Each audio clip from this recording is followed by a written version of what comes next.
Howdy cruisers, a little morning quickie off the cuff. Let's talk about this whole situation involving Carnival and the 25 odd guests that were left in the terminal here in Miami. That's not a bad thing, unless you came down here expecting a cruise, in which case I can understand why everyone is disappointed. And of course, the travel agent story, how things were canceled, tried to rebook, and all this stuff. I'm sure you know what incident that I'm talking about. Now, I realized a slightly different perspective on this, and it's something that I've noticed for a while, but never really affected me.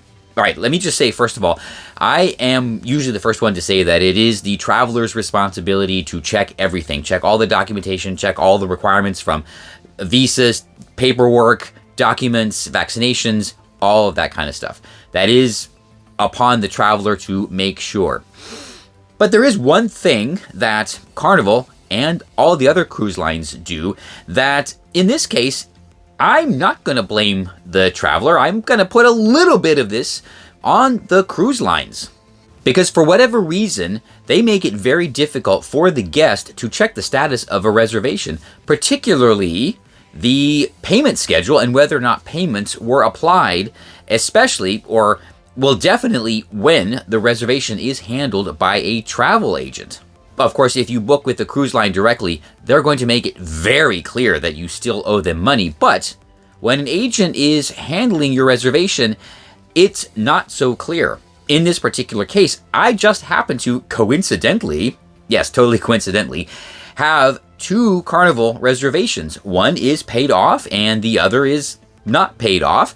So I thought, you know what, let me go look and see if I can see the difference, see if Carnival shows me a different status on the two reservations, something that the guest might be able to see just to check and make sure everything is okay. This is what I found. First of all, you have to find this by going to booking and order details, then choosing invoice details.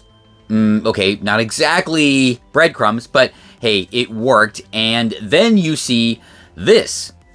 Okay. That does not tell me anything. And then it says, contact your travel agent or travel professional. I don't have it in front of me. And that's it. That's all it says. So I do not know from the information Carnival provides me, the guest, whether or not this reservation is paid.